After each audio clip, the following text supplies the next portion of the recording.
To begin, I know you're a musician, so I wanted to see, do you actually play any instruments? Or what instruments do you play, knowing that you're a musician?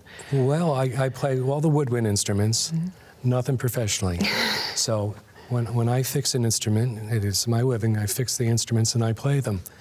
And so after I'm done fixing it, I'll play test it, make sure it plays well, and then always leave the final test up to the customer. I love that. Yeah. And speaking of customers, I know you own a music shop. That's one of your main endeavors. Can you give us a little bit of background on like how this music shop came to existence, your services, why it's so important for the community? I'll go right back to the beginning. And when I was graduating from high school, my music teacher found out I wasn't going to college for music, and she was concerned. She knew music was a big part of my life in high school, and she encouraged me. In fact, she demanded, in the middle of a lesson, to go into the guidance office and look at the brochures for different music colleges. Well, I came across a brochure for SUNY Morrisville, and a 2-year program called Music Instrument Technology, where they teach woodwind, brass, and string repair. And so I thought that kind of sounded nice. You know, I liked fixing things, and I was good with my hands. So because of her encouragement, and her name was Margaret Coker, she was a worldly woman. She was all of like 22 years old, so she was like somebody I looked up to. You know, she was an older person, and I really looked up to her. Yes, my elder at 22 years old. I being 17 years old at the time, you know, took her advice, and I called the college. After I graduated, I had my diploma in hand, and I went to every music store in the Capital District here, and nobody hired me. So that was unexpected. I figured if I had a diploma, I would get a job, right? Well, so I opened up a shop temporarily. So 46 years later, I still don't have a job. But I have a wonderful shop that my wife and I, we raised our 4 children, and now we have 5 grandchildren. So you can imagine the journey from that first day of opening up the shop and everything in between. So I know you have an amazing program called Horns for Haiti, and I want to talk a little bit about that. So can you give us some history on the program? Sure. My shop has been all over the place, and I would move from a location to location. But back in the 80s, it was on 19th Street in Waterville. And it was a small, tiny little shop. And we were very in close proximity to St. John's Episcopal Church in Troy. So they were just right over the bridge in Troy. And so they knew about my shop. And they also have a sister parish in Los Cajobos, which is up in the mountains in Haiti. And so they would frequently go down there with their church mission and sometimes bring instruments down. If a parishioner donated an instrument, well, they would bring it over to my shop, and we'd just, you know, check it over, and, you know, we'd play it and make sure it was okay, throw a couple of reeds in the case, make sure everything was cool, and then they would carry it down to Haiti. And so in 2014, the director for that program approached me at my shop, which is now under Cafe Lena in Saratoga Springs, and she said, you know those instruments we sent down, well, they're all in disrepair. And you know, it was kind of sad, and she was sad about it. I said, I'll just go down there and fix them, kind of like off the cuff. And she said, would you?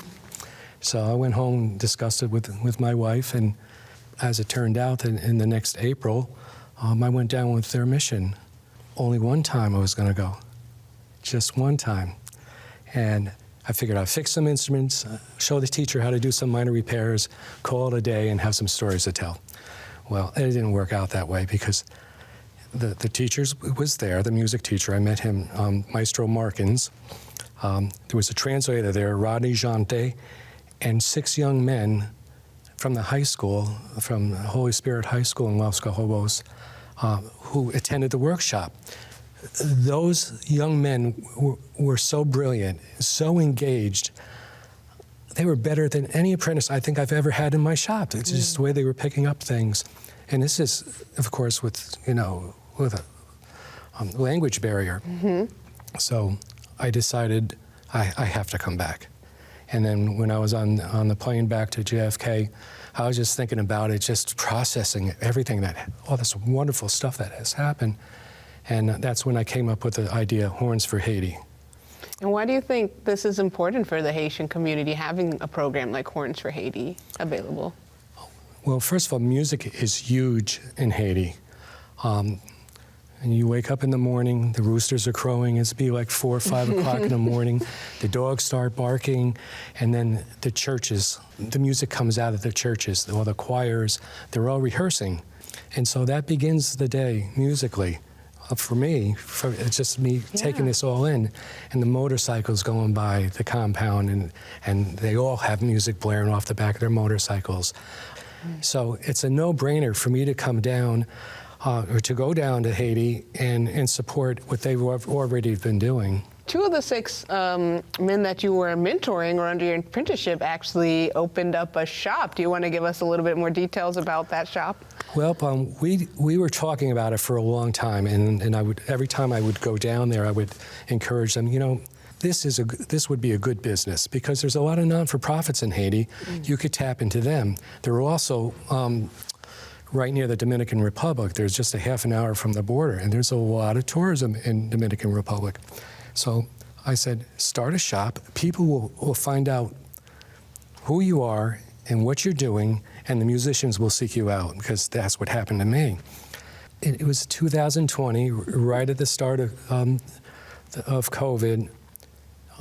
They called me up, or excuse me, they didn't call me, they emailed me, they couldn't call me, and said, we started a shop. And I said, well, okay, great. Name it. Let's brand it right away, okay? You name it. You get some business cards. You start. You know, just let's do this professionally.